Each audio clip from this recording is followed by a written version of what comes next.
ಪಥಸಂಚಲನದ ಬಗ್ಗೆ ಒಂದು ಆ ದೂರದಾರರು ಯಾರು ಯಾರು ನಮ್ಮ ಅರ್ಜಿದಾರರು ಯಾರು ಹಾಕಿದ್ದಾರೆ ಮೇಲ್ಮನವಿ ಸಲ್ಲಿಸಿದ್ದಾರೆ ಅವ್ರು ಬಂದು AG ಅವ್ರಿಗೆ ಭೇಟಿ ಆಗಬೇಕಂತ ಕೋರ್ಟ್ ಆದೇಶ ನೀಡಿದೆ. ಅದರ ಪ್ರಕಾರ ಅವ್ರು ಬಂದು ಭೇಟಿ ಆಗ್ತಾರೆ. ಏನು ಚರ್ಚೆ ಮಾಡ್ತಾರೆ ಮಾಡಲಿ, ನಮಗೇನು ತೊಂದರೆ ಇಲ್ಲ. ಪಥಸಂಚಲನಕ್ಕೆ ಅವಕಾಶ ಸಿಗುತ್ತೆ ನೋಡಿ, ನಮ್ಮದು ಜವಾಬ್ದಾರಿ ಏನಿವ್ರೆ ಲಾ ಆ್ಯಂಡ್ ಆರ್ಡರ್ ಮೇಂಟೈನ್ ಮಾಡೋದು. ವಾತಾವರಣ ಚೆನ್ನಾಗಿದ್ದರೆ ಮಾಡಲಿ, ವಾತಾವರಣ ಚೆನ್ನಾಗಿಲ್ಲ ಅಂದರೆ ಆಮೇಲೆ ಮಾಡಿ. ನಾವು ಮಾಡಬೇಡಿ ಅಂತ ಎಲ್ಲಿ ಹೇಳ್ತಾ ಇದ್ದೀವಿ? ಆಮೇಲೆ ಇವ್ರಿಗೆ ಇದೇ ಟೈಮ್ ಬೇಕು, ಅಲ್ಲೇ ಮಾಡಬೇಕು, ಹೀಗೆ ಮಾಡಬೇಕು, ಲಕ್ಷಾಂತರ ಜನ ಸೇರಿಸ್ಬೇಕು. ಏನಕ್ಕೆ? ಏನು ಉದ್ಯೋಗ ಮೇಳ ನಡೀತಾ ಇದೆಯಾ ಅಲ್ಲಿ?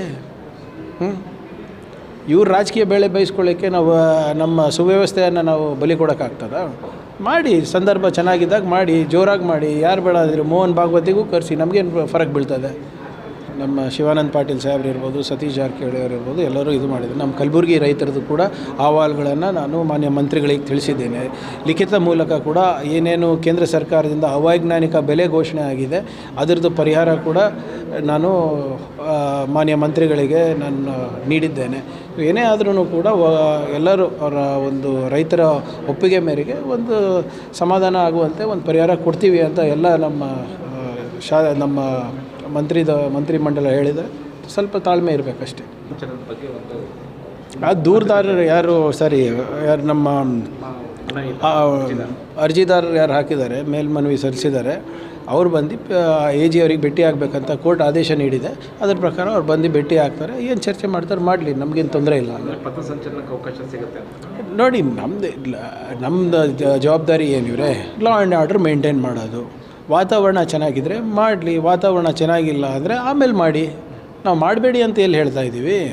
ಆಮೇಲೆ ಇವ್ರಿಗೆ ಇದೇ ಟೈಮ್ ಬೇಕು, ಅಲ್ಲೇ ಮಾಡಬೇಕು, ಹೀಗೆ ಮಾಡಬೇಕು, ಲಕ್ಷಾಂತರ ಜನ ಸೇರಿಸ್ಬೇಕು.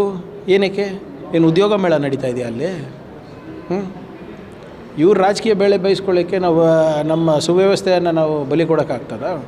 ಮಾಡಿ, ಸಂದರ್ಭ ಚೆನ್ನಾಗಿದ್ದಾಗ ಮಾಡಿ, ಜೋರಾಗಿ ಮಾಡಿ. ಯಾರು ಬೇಡ ಅಂದರೆ ಮೋಹನ್ ಭಾಗವತಿಗೂ ಕರೆಸಿ, ನಮಗೇನು ಫರಕ್ ಬೀಳ್ತದೆ? ನಮ್ಮ ಶಿವಾನಂದ ಪಾಟೀಲ್ ಸಾಹೇಬ್ರು ಇರ್ಬೋದು, ಸತೀಶ್ ಜಾರಕಿಹೊಳಿ ಅವರು ಇರ್ಬೋದು, ಎಲ್ಲರೂ ಇದು ಮಾಡಿದ್ರು. ನಮ್ಮ ಕಲಬುರಗಿ ರೈತರದ್ದು ಕೂಡ ಅಹವಾಲುಗಳನ್ನು ನಾನು ಮಾನ್ಯ ಮಂತ್ರಿಗಳಿಗೆ ತಿಳಿಸಿದ್ದೇನೆ. ಲಿಖಿತ ಮೂಲಕ ಕೂಡ ಏನೇನು ಕೇಂದ್ರ ಸರ್ಕಾರದಿಂದ ಅವೈಜ್ಞಾನಿಕ ಬೆಲೆ ಘೋಷಣೆ ಆಗಿದೆ ಅದರದ್ದು ಪರಿಹಾರ ಕೂಡ ನಾನು ಮಾನ್ಯ ಮಂತ್ರಿಗಳಿಗೆ ನಾನು ನೀಡಿದ್ದೇನೆ. ಏನೇ ಆದ್ರೂ ಕೂಡ ಎಲ್ಲರೂ ಅವರ ಒಂದು ರೈತರ ಒಪ್ಪಿಗೆ ಮೇರೆಗೆ ಒಂದು ಸಮಾಧಾನ ಆಗುವಂತೆ ಒಂದು ಪರಿಹಾರ ಕೊಡ್ತೀವಿ ಅಂತ ಎಲ್ಲ ನಮ್ಮ ಮಂತ್ರಿಮಂಡಲ ಹೇಳಿದರೆ ಸ್ವಲ್ಪ ತಾಳ್ಮೆ ಇರಬೇಕಷ್ಟೇ.